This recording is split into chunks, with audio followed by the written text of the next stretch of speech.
sebagaimana yang dikatakan oleh Ibnul Qayyim Al-Jauzi, ya, beliau mengatakan perbuatan maksiat itu akan menghilangkan keberkahan umur. Yang pertama, ya umurnya menjadi sia-sia. A'udzu billahi minasy syaithanir rajim. Bismillahirrahmanirrahim.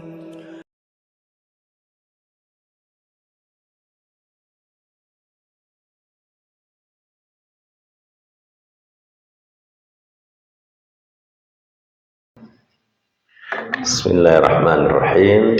Assalamualaikum warahmatullahi wabarakatuh. Alhamdulillah, nahmaduhu wa nasta'inuhu wa nastaghfiruh wa na'udzu billahi min syururi anfusina wa min sayyiati a'malina. May yahdihillahu fala mudilla lahu wa may yudlilhu falan tajida lahu waliyyan mursyida. Asyhadu an la ilaha illallah wa asyhadu anna Muhammadan abduhu wa rasuluh la nabiyya ba'dah. Allahumma salli ala Muhammad wa ala ali Muhammad. Bapak Ibu jamaah salat subuh Masjid Sang Surya yang dirahmati Allah Subhanahu wa taala. Puji syukur sudah sepantasnya kita panjatkan hanya kepada Allah semata atas setiap nikmat yang diberikan kepada kita semuanya, yang mustahil bagi kita untuk menghitung-hitungnya, wabil khusus nikmat iman dan kehidupan, sehingga kita bisa berhimpun di dalam satu majelis yang insya Allah diberkahi. Salawat dan salam semoga senantiasa terlimpah curahkan kepada panutan kita, uswah hasanah kita, Rasulullah Muhammad sallallahu alaihi wasallam, atas setiap sunnah yang ditinggalkan buat kita untuk memandu kehidupan kita menuju kehidupan yang lebih tercerahkan. Bapak Ibu, pada kesempatan kali ini izinkan kami melanjutkan mengaji kitab Nasaihul Ibad yang kali ini kita sampai pada makalah yang ke-24 dari Al-Babus Sulasi. Saya bacakan dulu kitabnya. Bismillahirrahmanirrahim. Wal maqalatur rabi'atu wal isrun. Dan makalah atau nasihat yang ke-24. Anin Nabi sallallahu alaihi wasallam, ya, dari Nabi sallallahu alaihi wasallam. Man kharaja min dhullil ma'siyati ila izzit ta'ati. Man siapa, barang siapa, kharaja, ya, kharaja artinya keluar. Maksudnya di sini mampu meninggalkan, ya, atau mampu keluar, mampu meninggalkan min dhullil ma'siyati, ya, hinanya kemaksiatan. Artinya barang siapa yang mampu keluar dari kehinaan kemaksiatan ila izzit ta'ati, menuju, ya, keluhuran ketaatan, menuju kemuliaan taat, ya. Wa hada min idafatis sifati lil mausuf. Secara bahasa menurut Imam Nawawi, ya, ini dari, ya, perkara idhofah, ya, penambahan, ya, kata dzullit ta'ah, dzulil maksiyah, izzut ta'ah, itu kalau dalam nahwu namanya mudhof ilaih, ya. Jadi kata dzul atau kata iz itu idhofah, dimasukkan, ya. Ya, apa yang dimasukkan?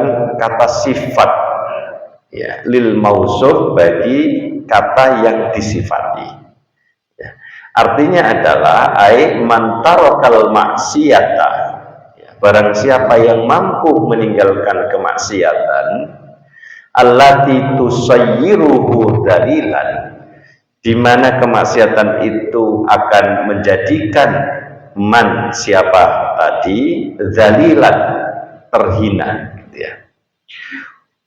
Wa amilat ta'ata, ya, dan dia kemudian melakukan ketaatan, artinya meninggalkan kemaksiatan yang menyebabkan dia hina, berpindah melakukan ketaatan allati tusayyiruhu azizan, yang menyebabkan dia kemudian menjadi mulia karena ketaatan itu. Atahullahu ta'ala, niscaya Allah memberikan kepada siapa tadi yang melakukan ketaatan tadi, salasa sifatin mahmudah, ya, Allah akan memberikannya 3 sifat yang terpuji. Nah, apa 3 sifat yang terpuji itu? Yang pertama, aghnahullahu ta'ala min ghairi malin. Allah akan mengayahkan dia, ya, orang yang mampu meninggalkan kemaksiatan dan menggantinya dengan melakukan ketaatan tadi, Allah akan mencukupkan dia, ya, min ghairi malin, ya, tanpa bondo, ya, tanpa harta, ya, yunfikuhu, yang Allah berikan kepadanya, bal bisukuni qalbihi, tetapi, ya, Allah memberikannya sukunul qalb, kedamaian, ketenangan hati. Ini yang pertama. Jadi Allah membuatnya kaya tanpa harta. Kalau dalam pitutur Sunan Kalijaga itu sugih tanpa bondo. Nah, ini sugih tanpa bondo. Jadi Allah mencukupkan hidupnya tanpa harta. Nah, artinya tidak harus hatinya kemudian menjadi damai, tenang dengan kekayaan. Wa ayyadahu ay quwwahu, dan Allah akan menguatkan dirinya, artinya memberikan kekuatan, min ghairi jundin, tanpa pasukan, memberikan kekuatan tanpa adanya pasukan. Nah, ini jundun artinya tentara. Jadi tanpa tentara dia sudah kuat, gitu ya. Jadi Allah yang menguatkannya tanpa harus ada bala bantuan tentara. Ai asakir yu'inuhu, atau para askar yu'inuhu, yang membantunya. Bal bi quwwatillahi ta'ala, tetapi Allah menolongnya, memberikan kekuatan langsung dengan kekuatan Allah Subhanahu wa taala. Wa azzahu ay ghalabahu ala atuhi, dan Allah akan memberikan kemenangan, ya, atas musuh-musuhnya, min ghairi asyiratin, tanpa bala tentara, tanpa bala bantuan. Asyirah ay jama'atin yu'ashiruna, yaitu tanpa segolongan orang yang menolongnya. Bal binasrillahi ta'ala, tetapi dengan pertolongan langsung dari Allah Subhanahu wa ta'ala. Nah, ini janji, ya, tentu ini berawal dari ucapan Rasulullah, ya, yang menunjukkan, ya, Allah menjanjikan 3 poin ini, ya, atau yang disebut oleh Imam Nawawi dengan sifat mulia tadi, bagi orang yang mampu meninggalkan kemaksiatan menuju ketaatan. Nah, ini. Jadi Nabi Shallallahu Alaihi Wasallam, ya, yang dikutip menjadi nasihat ke-24 ini bersabda, man kharaja min dhullil ma'siyati ila izzit ta'ati, siapa yang mampu meninggalkan hinanya kemaksiatan atau kehinaan kemaksiatan, ila izzit ta'ati, menuju keluhuran atau luhurnya ketaatan, aghnahullahu ta'ala min ghairi malin, maka niscaya Allah akan memberinya kecukupan tanpa harta, memberikan kekayaan hidup tanpa harta. Wa ayyadahu min ghairi jundin, dan Allah akan memberikan kekuatan tanpa pasukan, ya, wa azzahu min ghairi asyiratin, dan kemenangan tanpa bala bantuan. Nah, ini mari coba kita eksplorasi Bapak Ibu. Man kharaja min dhullil ma'siyati ila izzit ta'ati, barang siapa yang mampu, ya, keluar, yakni meninggalkan dhullil ma'siyah, kehinaan kemaksiatan, ila izzit ta'ah.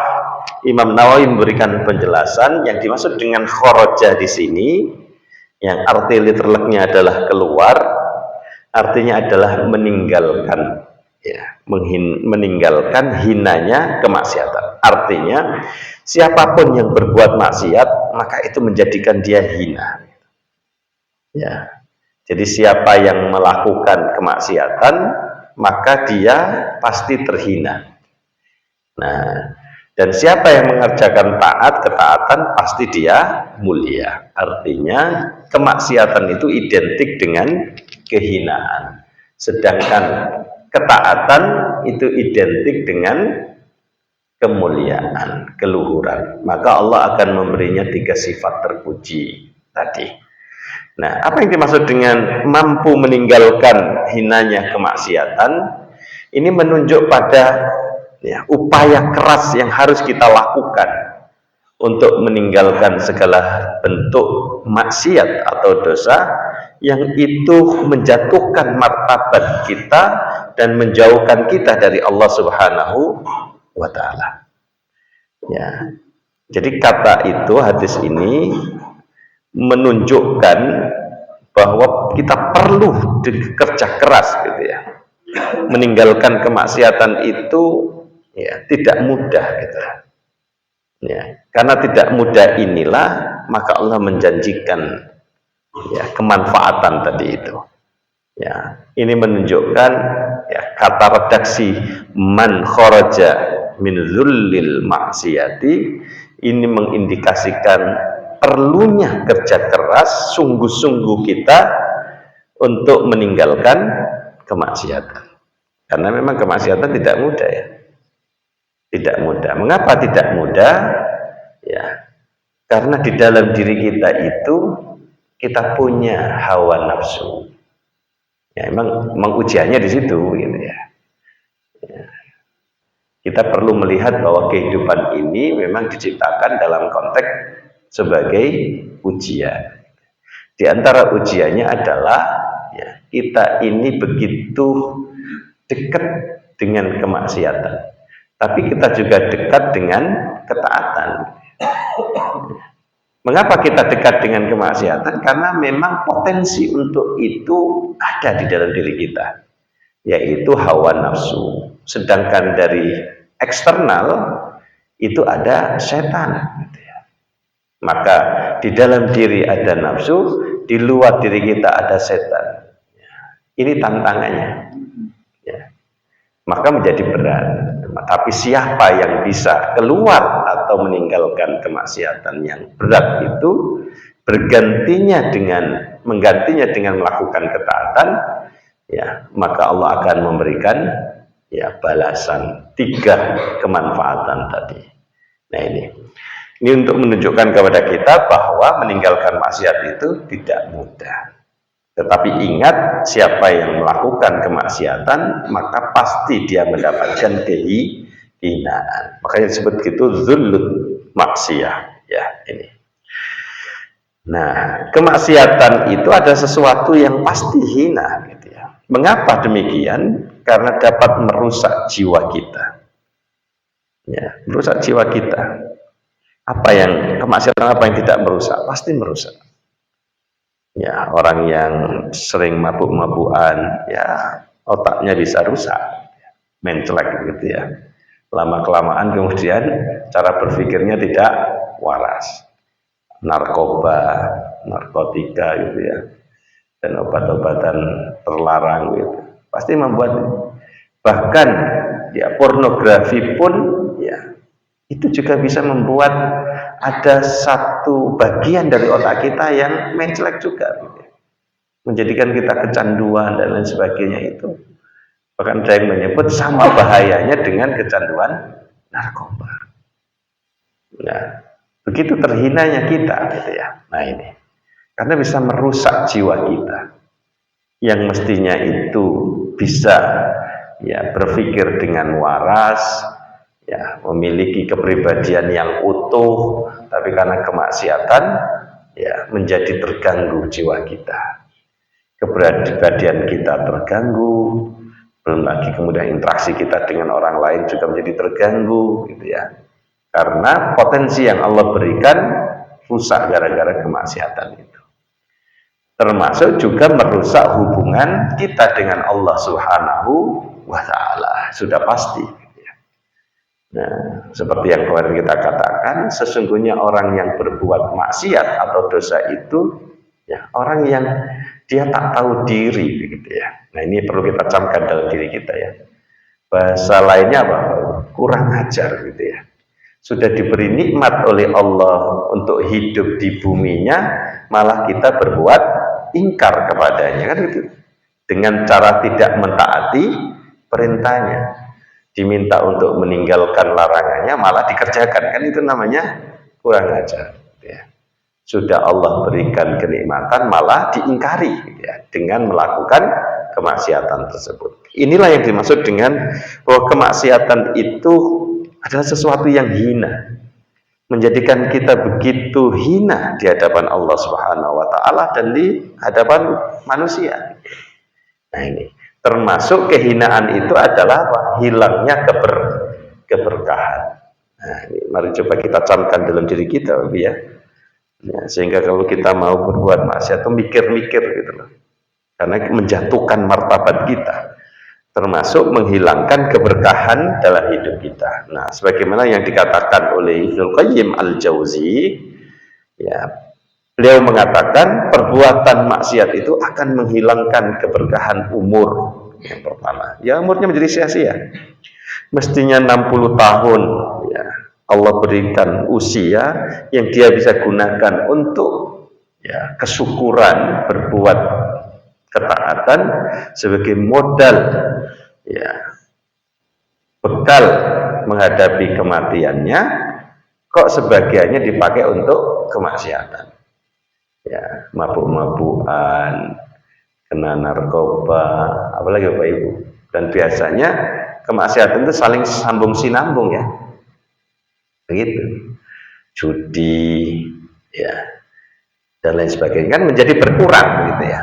Jatah usia yang mestinya untuk bersyukur menjadi berkurang, umur tidak berkah, tidak ada kebaikan ilahiyah di dalam usianya ya. Sebagaimana Rasulullah pernah bersabda, ya khairun nasi man tala umruhu wa hasuna amaluhu. Sebaik-baik manusia itu adalah yang usianya panjang ya, semakin panjang usianya semakin banyak amal kesalehannya ya. Sedangkan orang yang syar ya, orang yang buruk itu adalah man tala umruhu wa kasura ya syarruhu. Nah, sedangkan orang yang jelek itu semakin panjang usianya semakin banyak kemaksiatannya. Nah, ini jadi nggak berkah usianya. Mestinya setiap detik dari usia kita itu ya menjadi ladang kesalehan bagi kita, tapi karena kemaksiatan kita lakukan menjadi tidak berkah, tidak ada kebaikan, justru menjatuhkan kita dalam kehinaan. Termasuk juga keberkahan rezeki. Allah berikan banyak rezeki, gaji, uang, kekayaan, tapi semua justru menjadi supporting untuk kemaksiatan kita. Ini kan menjadi rezekinya tidak berkah. Ya. Juga termasuk hilangnya keberkahan ilmu. Dia punya informasi, fakta, ilmu, tetapi menjadi tidak bermanfaat. Karena ilmunya tidak bisa mendriving dia untuk keluar dari kemaksiatan, nggak ada gunanya, nggak ada kemanfaatannya. Juga keberkahan dalam beramal, ya, serta menghilangkan keberkahan dalam menjalani ketaatan kepada Allah. Jadi nggak ada baiknya, gitu ya, nggak ada baiknya. Ya, mungkin baiknya ya bagi nafsu kita, gitu. tetapi tidak ada baiknya bagi hidup kita, usia kita, rezeki kita, dan pada akhirnya juga justru mengurangi ya bekal yang bisa kita persiapkan untuk ya kematian kita. Jadi kemaksiatan itu identik dengan kehinaan, makanya disebut dengan zullul maksiyah. Ya, al maksiyatul lati tusayyiruhu ya dzalilan, menjadikan dia hina, kata Imam Nawawi Al-Bantani. Nah, siapa yang mampu meninggalkan kemaksiatan ini lalu bergantinya dengan melakukan ketaatan dalam pengertian taat kepada Allah Subhanahu wa taala, maka dia akan mendapatkan keluhuran. Nah, ini identik. Jadi kalau kemaksiatan identik dengan kehinaan, demikian pula sebaliknya ketaatan identik dengan kemuliaan. Ya, Islam memang mengajarkan kepada kita bahwa kemuliaan itu ya didapatkan dari ketaatan atau ketakwaan. Nah, taat kepada Allah adalah sesuatu yang mulia dan terhormat. Mulia di hadapan Allah, terhormat juga di hadapan manusia. Nah, ketaatan kepada Allah membuat seseorang itu merasakan kebahagiaan dan ketenangan jiwa. Ya, tadi Imam Nawawi menyebutnya sebagai sukunul qalb tadi. Menjadikan hati itu tentram, damai, tenang gitu ya. Karena ketaatan yang kita lakukan. Nah, ketaatan juga merupakan satu wujud kesyukuran sebenarnya. Artinya orang tidak perlu belajar agama, kalau dia berpikir waras, maka dia tahu itu gitu ya.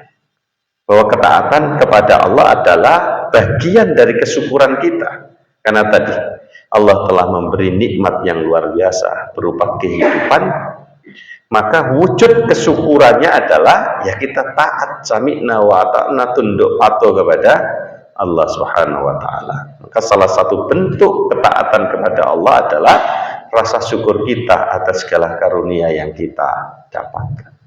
Nah ini. Nah, Bapak Ibu yang dirahmati Allah Subhanahu wa taala, nah barang siapa yang mampu meninggalkan kemaksiatan yang membuatnya hina, berganti mengamalkan ketaatan yang tentunya membuat dia mulia, ya, maka Allah akan menjanjikan 3 kemanfaatan tadi. Nah, bagaimana caranya? Ya, Bapak Ibu, kita meninggalkan kemaksiatan dan menggantinya dengan ketaatan.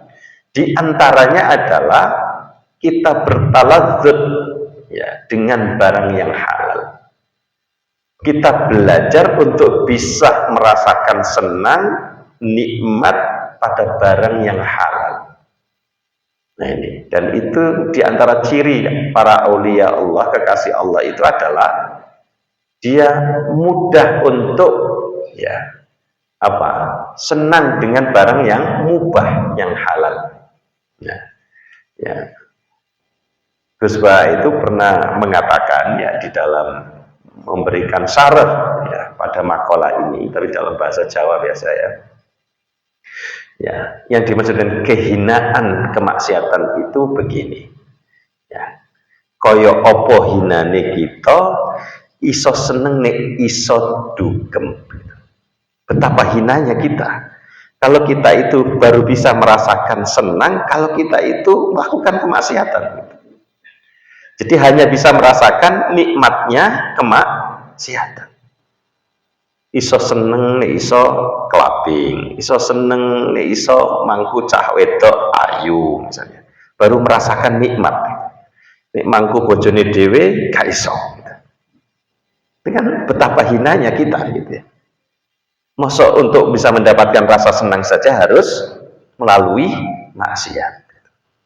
Maka perlu kita bersyukur, kata kita. Alhamdulillah kita iso seneng barang sing halal, sing ora maksiat. Maka Bapak Ibu yang suka jagrongan, teruskan, nikmati. Itu barang yang halal. Daripada jagrongan nang night club misalnya. Ngopi karo koncone guyang-guyu, itu barang yang halal, harus bisa dinikmati. Makanya banyak kiai itu yang suka ngopi jagrongan begitu, agar dia bisa bertaladzud bihalalin, agar dia bisa merasakan senang dengan barang yang halal. Maka dengan jagrongan, dengan teman-temannya sambil ngopi, ya dia bisa meninggalkan jagrongan dengan ya orang-orang yang ya kalau jagrongan dengan itu dia akan berbuat maksiat. Nah ini ya. Halo Bapak Ibu, ya ini Bapak seneng ngopi bareng gitu, lanjutkan gitu ya. Itu bertaladud dengan barang yang halal. Tapi ya enggak kemudian jagrongannya sambil ngerasani, ya enggak gitu ya. Sambil menguliti aib satu persatu tanggone, yo itu ya juga enggak boleh begitu ya. Ya itu juga enggak halal. Artinya ketaatan tidak bisa dilaksanakan di dalam kemaksiatan gitu. Ya. Jadi ini ya. Maka jangan sampai kata Gus Baha, orang Islam itu kehilangan rasa senang dengan enaknya barang halal. Ini yang harus kita camkan dalam diri kita. Ya, jangan sampai kita gara-gara seringnya kita berbuat maksiat, maka kemudian kita tidak bisa menikmati barang yang halal. Gara-gara sering ya apa misalnya ya, dengan yang bukan muhrim, cewek-cewek yang bukan muhrim, lalu kemudian jagrongan karo bojone dhewe gak seneng.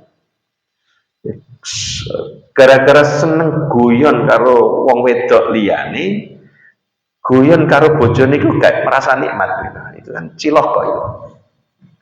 Padahal pernikahan itu ya kata sekali lagi saya kutip Gus Baha, itu adalah sesuatu hal yang tujuannya mulia ya, serius, tapi cara mempertahankan pernikahan itu bil mula'abah kata Rasul ya. Jadi pernikahan itu harus dengan penuh banyak permainan. Maka nih dalam membina pernikahan kok isinya serius kok bubar ya. Ya. Pernikahan itu tujuannya serius ya, misakon golito. Tapi cara untuk mempertahankan keseriusan itu dengan cara banyak main.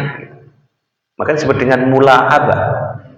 Ya, mula'abah. Coba nikah, ini serius banget, kita akan ya bosen dan sebagainya.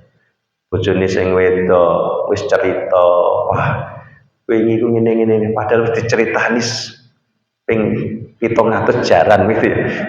Tapi kan suami harus mau mendengarkan, iya, gitu kan permainan toh. Masya Allah, bener gitu. Wis tau mau omongi, gak usah diulangi, bubar itu. Harus penuh dengan banyak permainan ya. Mula'abah kata Rasulullah itu mula'abah. Main-main isinya, gak serius. Ya, nah ini, nah itu. Ya. Nah ini kan hal yang halal harus dinikmati begitu. Ya, jangan sampai justru kita kehilangan rasa senang dengan hal yang sudah dihalalkan oleh Allah Subhanahu wa ta'ala. Nah ini ya guyon, nggak masalah. Ya bukannya nggak masalah, harus gitu ya. Coba nih pernikahan sing metenteng tok gak ono senyume blas bojone. Artinya nggak menyenangkan di dalam rumah tangga, justru mendapatkan kesenangan di tempat yang penuh maksiat. Ya, karena setan itu putus asa melihat orang mukmin yang dia mampu melawan nikmatnya maksiat dengan lazzatut ta'at. Ya, jadi setan itu akan putus asa kalau kita itu bisa melawan ya senikmatnya kemaksiatan dengan kita bertaladzud barang yang halal. Dijak koncone, "Hai tak melu aku." Ya, seneng-seneng nikmat-nikmat. Karaokean begitu ya. Dengan apa sekarang sebut apa? Pural dan sebagainya yang bukan mahram itu gitu. Ya, lalu kemudian gak wis aku tak turu wae nang omah gitu. Nah, tidur kita itu menjadi tarkul maksiat. Kita menikmati, justru memilih nikmatnya halal, yaitu tidur kita ya untuk melawan ajakan kemaksiatan. Itu lama-lama putus asa. Ya, masih ya kemudian di rumah kita hanya dengar ngitung apa jenis lampu asper. Itu kan halal gitu ya. Daripada kemudian ngitung betapa banyak cahayu di dalam net club gitu ya. Ya, dan lain sebagainya. Setan putus asa dengan begitu. Ya, jadi ini harus kita camkan dalam diri kita. Jangan sampai kita kehilangan rasa senang terhadap dalam halal. Betapa celakanya kita kalau kita bisa merasakan nikmat justru di dalam maksiat. Wah, istiloko tenan gue. Ya, maka sebagaimana yang dituturkan oleh banyak ulama gitu ya, misalnya Al-Ghazali atau As-Sazili, Abu Hasan As-Sazili, pendiri tarekat As-Saziliyah, ya, tapi ini dalam bahasanya Gus Baha ya, dalam bahasa Jawa, sak gede-gede nikmate wong mukmin kuwi iso seneng karo barang sing dihalalke pangeran, dihalalke Tuhan kita Allah Subhanahu wa taala. Itu nikmat terbesar ya. Seorang mukmin itu kalau dia bisa merasa senang dengan barang hal-hal yang dihalalkan oleh Allah Subhanahu wa taala. Ya, ini mungkin dianggap remeh tetapi penting ternyata ya. Karena orang yang bermaksiat biasanya tidak bisa menikmati yang halal. Wong sing selingkuh, ya jangan-jangan itu karena dia tidak bisa merasakan kenikmatan di dalam kehidupan rumah tangganya. Ya. Sehingga dia membayangkan ada kenikmatan lain di luar itu. Nah ini, hati-hati gitu ya, hati-hati. Mari coba kita refleksi diri kita, gitu ya. Nah ini, ya, nah ini. Maka nikmat terbesar itu ketika bisa bertaladzud bihalalin itu ya. Nah, atau dari Zakaria Al-Ansari, gitu ya, guru dari Ibnu Hajar Al-Haytami. Ya, beliau pernah mengatakan bagaimanapun menikmati barang yang halal itu besar pahalanya. Ya. Kok iso ya? Kan halal itu kan tidak ada hukumnya gitu loh. Halal itu kan ya tidak netral loh. Ya, dihukumi haram ya enggak, ya wajib sudah tidak gitu. Ya, mestinya kan netral saja. Tapi bagi Syekh Zakaria Al-Ansari justru di situ ada pahala besar ketika kita bisa mempertahankan dan menikmati yang halal. Karena orang yang bisa menikmati barang yang halal berarti bisa meninggalkan barang yang haram. Artinya apa yang kita nikmati dari kehalalan itu kita maksudkan untuk menghindari keharaman. Nah ini. Kok bisa begitu? Di antaranya seperti para sahabat Nabi yang merasa nggak percaya ketika Nabi pernah bersabda, "Wa fi bid'i ahadikum shadaqatun," kata Nabi. Di dalam hubungan intim karo bojomu kuwi ana sedekah berpahala. Ya, dalam bahasa sekarang sahabat kemudian bertanya, "Mosok ya Nabi? Mosok menyalurkan hasrat seksual kok diganjar pahala?" Gitu ya, kata sahabat itu. Lalu kemudian Rasulullah bersabda gitu ya. Ya, ini qalu ya Rasulullah ayati ahaduna syahwatahu wa yakunu lahu fiha ajrun, kata sahabat. Ya, wahai Rasulullah, bagaimana bisa mendatangi istri dengan syahwat, ya, artinya berhubungan intim bisa bernilai pahala, ya.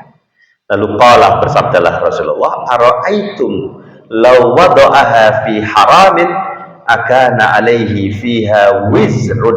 Nah, kata Nabi, bagaimana pendapatmu jika ada yang meletakkan syahwatnya tersebut pada yang haram, yakni berzina, ya, bukankah itu bernilai dosa gitu ya. Nah ini, jadi maka sering-sering ya datangi istrinya bapak-bapak ya, siap ibu-ibu gitu ya. Ya, jangan menolak ketika bapaknya mendatangi, itu ada pahala di situ. Itu bertaladzud bihalal karena sudah dihalalkan oleh Tuhan kita gitu ya. Ya, maka harus dinikmati. Ya ini. Karena kalau salah dalam meletakkan senjata itu itu bermakna zina dan itu diharamkan gitu ya. Fiha wizrun, di situ ada dosa. Fakadzalika idza wada'aha fil halal kana lahu ajrun. Demikian pula ya sempatasnya kalau syahwat itu diletakkan ya pada hal yang halal, fil halal, kana lahu ajrun, maka itu mendatangkan pahala. Nah ini. Jadi berdasarkan hadis inilah maka Imam Zakaria Al-Ansari mengatakan, jadi menikmati barang yang halal itu pahalanya besar. Ya, gede pahalanya karena berarti dia bisa mengalihkan ya dari melakukan kemaksiatan menjadi melakukan ketaatan. Nah, kan luar biasa Islam itu Bapak Ibu. Maka siapa yang mengatakan bahwa melakukan taat itu sulit, itu sepertinya perlu dikoreksi. Jangan-jangan pikirannya menclek begitu ya. Atau perkataan yang lain yang sering kita dengar ya, halal Ustaz, nyari yang haram aja susah apalagi yang halal. Itu berarti otaknya menclek berarti ya. Karena ternyata medan ketaatan itu luas sekali. Terutama pada apa? Bab tarkul maksiat, pada bab meninggalkan kemaksiatan berganti dengan taladzuz bihalal, berganti dengan bersenang-senang dengan barang yang halal, itu sudah termasuk ketaatan. Ya, turu itu bisa bermakna ketaatan, tidur itu kalau diniati untuk meninggalkan maksiat. Seperti tadi misalnya diajak naik berbuat maksiat, garis aku tak turu aja. Maka tidurnya itu adalah taladzuz bihalal dan itu berpahala besar, ketaatan ya. Nah, dijak nang night club garis aku tak jagrongan karo tanggoku ae ngopi-ngopi nang gardu gitu ya. Nah, itu juga ketaatan karena diniati meninggalkan maksiat. Nah, jadi banyak setiap detik, setiap menit kita ketika kita bertaladzuz bihalalin itu berarti meninggalkan kemaksiatan, maka itu adalah ketaatan. Ya, coba kurang apa Islam membentangkan medan ketaatan yang demikian luas, kok masih sempat mikir nyari barang yang haram aja susah, apalagi yang halal. Main selek tenan pikirannya ya. Nah, siapa yang mampu meninggalkan kemaksiatan berganti dengan ketaatan, ya maka dia akan mendapatkan kemuliaan ya. Di antaranya apa? Yang pertama ini, aghnahullahu ta'ala min ghairi malin. Allah akan memberinya kecukupan tanpa harta. Ini yang pertama. Jadi tidak perlu kemudian banyak harta baru kemudian merasa cukup. Nah, walaupun tidak memiliki banyak harta, uripe wis selalu cukup. Pas-pasan. Pas lagi pengen mobil ono ae sing digawe tuku gitu ya. Cukup, semuanya serba cukup, berkecukupan. Ya. Kalau Imam Nawawi tadi memaknai kata aghnahullahu ta'ala min ghairi malin, sugih tanpa bondo ini dengan apa? Kedamaian hati, di mana Allah menanamkan dalam hatinya sukunul qalb, kedamaian, ketentraman hati. Ya, karena betapa banyak orang yang memiliki harta tapi hatinya juga tidak merasa tenang. Demikian pula banyak orang yang tidak berharta juga hatinya tidak tenang. Itu juga banyak gitu, lebih banyak lagi ya. Tetapi siapa yang mampu meninggalkan kemaksiatan berpindah kepada ketaatan, masih yoga duwe bondo, hatinya tetap tentrem, tenang. Nah, itu. Karena Allah sudah menjamin itu. Ya. Halo Bapak Ibu, kira-kira milih yang mana? Punya banyak harta nggak tenang, atau tidak punya harta juga nggak tenang gitu ya? Tentu yang kita inginkan adalah banyak harta juga tenang jiwanya kan gitu. Nah ini. Tapi kalau sudah mentok gitu ya, karena urip seseorang, hidup seseorang itu kan sebenarnya bagaimanapun pemberian kan gitu ya. Pemberian. Ada orang yang sudah berusaha dengan sekuat tenaga, kerja keras macam-macam, tetap baik kayak iso sugih. Aslinya sugih bondo. Nah, ada orang yang kerjanya kayaknya ringan-ringan saja, nyantai saja. Tapi apapun yang disentuh menjadi emas. Gitu ya, ada yang begitu. Hidup itu ujiannya begitu, gitu ya. Nah, tapi bagi orang yang selalu taat, Allah menjanjikan ini. Ya, masih enggak duwe bondo, uripe tentrem, berkecukupan. Aghnahu itu artinya berkecukupan. Ya, karena di dalam Al-Qur'an itu tidak disebut dilawankan dengan aghna itu miskin, tidak. Ya. Jadi ternyata dalam Al-Qur'an itu punya konsep kekayaan itu bukan lawannya miskin. Artinya Allah tidak pernah memiskinkan. Tetapi Allah menggunakan kata mencukupkan. Berarti jangan-jangan konsep kemelaratan itu adalah ya pikiran kita sendiri begitu ya. Karena Allah tidak pernah memelamatkan, tidak pernah memiskinkan, tetapi mencukupkan. Hanya saja hati kita ini kadang-kadang tidak pernah merasa cukup. Disinilah pentingnya ada konsep qanaah itu. Jadi kecukupan tanpa harta, Imam Nawawi memberikan penjelasan kedamaian hati, ketentraman hati. Ya, masih ora depopo ya nyantai saja, biasa saja, tidak putus asa dari rahmat Allah. Demikian pula sebaliknya, punya banyak harta tidak membuat sombong diri, biasa saja. Nah, ini ciri dari ketentraman hati di situ. Punya banyak harta enggak pongah, tidak punya harta tidak rendah diri, putus asa, tidak, biasa saja. Ya, nah. Kecukupan tanpa harta artinya Allah akan mencukupi kebutuhan hidupnya, bukan dengan cara yang biasa, tetapi dengan cara yang di luar nulur, di luar nurul, di luar nalar, yang luar biasa. Maksudnya ada saja cara Allah itu, gitu ya. Ya, ada saja. Kalau orang taat itu ada saja Allah memberikan jalan keluar min haitsula yahtasib. Ya, tanpa pernah diduga-duga. Kok ngledek ya ngono tok ya solusine ya kita. Allah akan membuka jalan rezeki dan kemudahan tanpa perlu harta yang banyak. Nah, ini juga bisa menjadi tafsir dari sugih tanpa bondo tadi. Nah, hingga doa yang bisa kita coba ucapkan gitu ya. Allahumma angkilna min dhullil ma'siyati ila izzit ta'ati. Ya Allah, apa?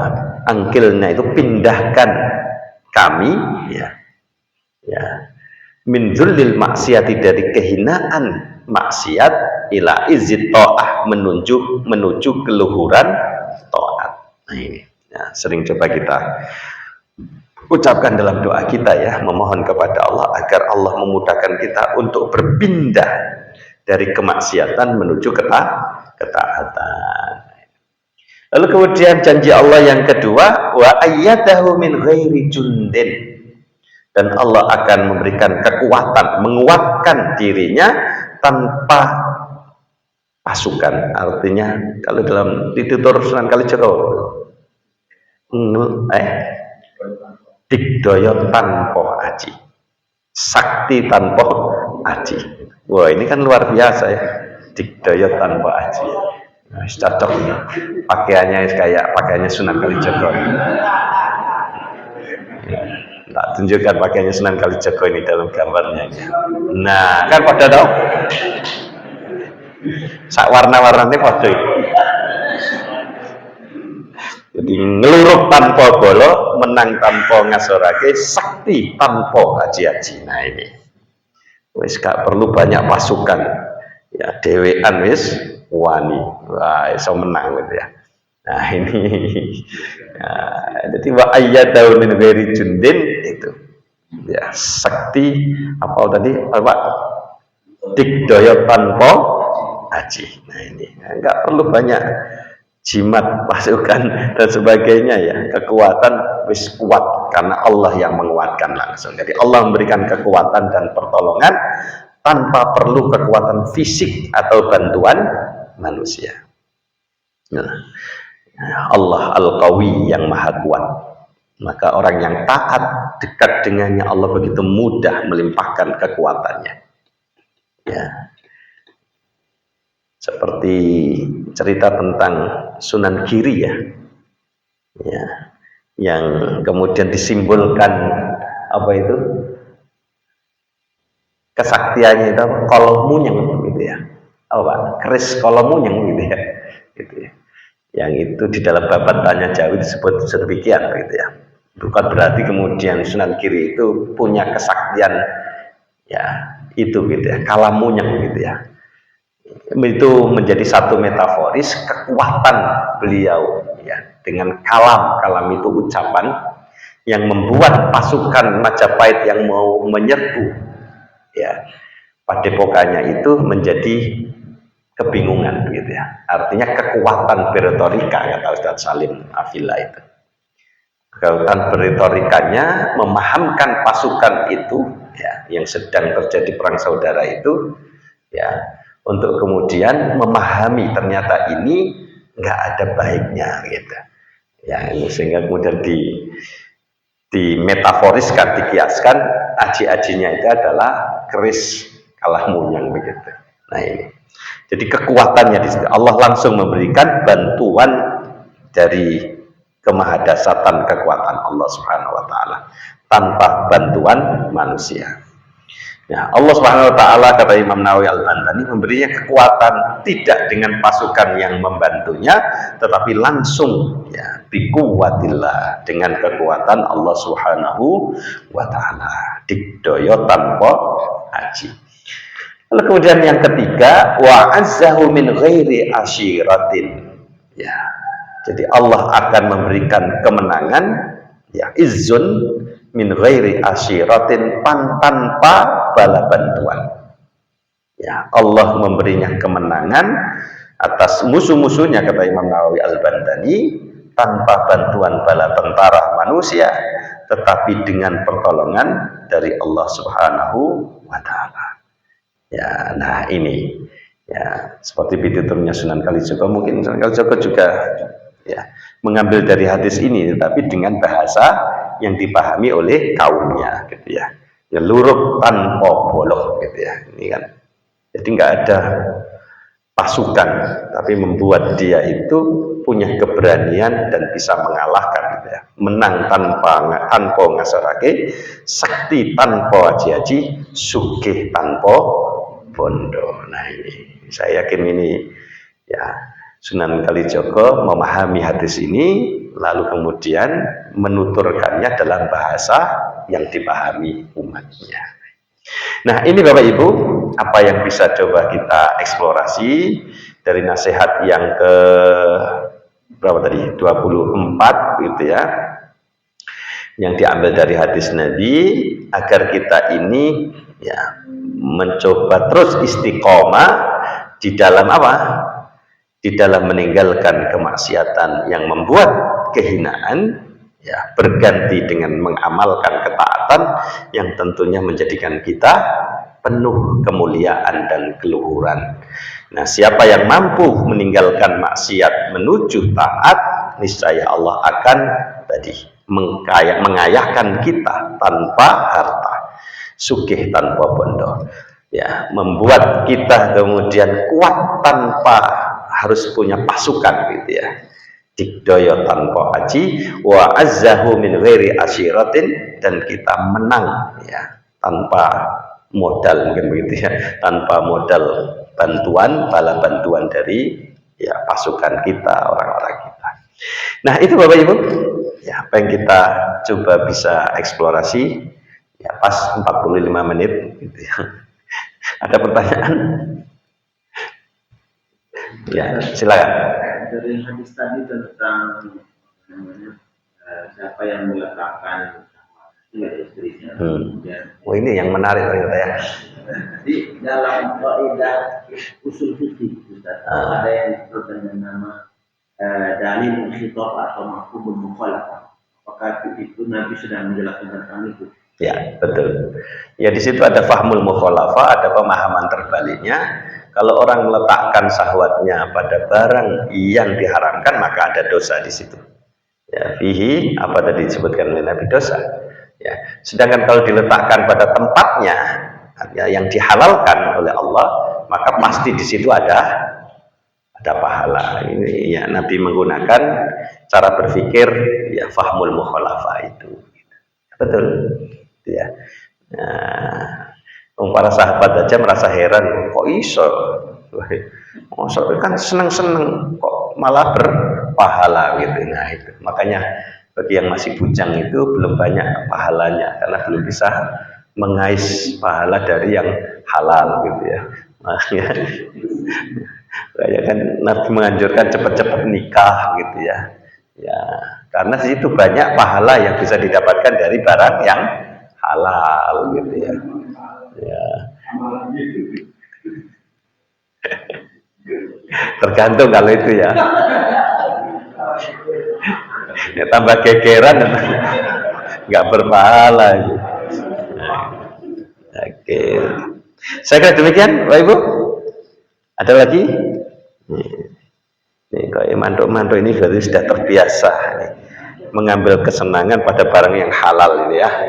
Mudah-mudahan. Ya. Oke. Kalau memang tidak ada, ya. Mari kita akhiri dengan ya, doa kafaratul majlis. Subhanakallahumma wa bihamdika asyhadu an la ilaha illa anta astaghfiruka wa atubu ilaik. Terima kasih atas perhatiannya. Mohon maaf atas segala khilaf. Aqulu qouli hadza wa astaghfiruh. Wassalamualaikum warahmatullahi wabarakatuh. Alhamdulillahi rabbil alamin.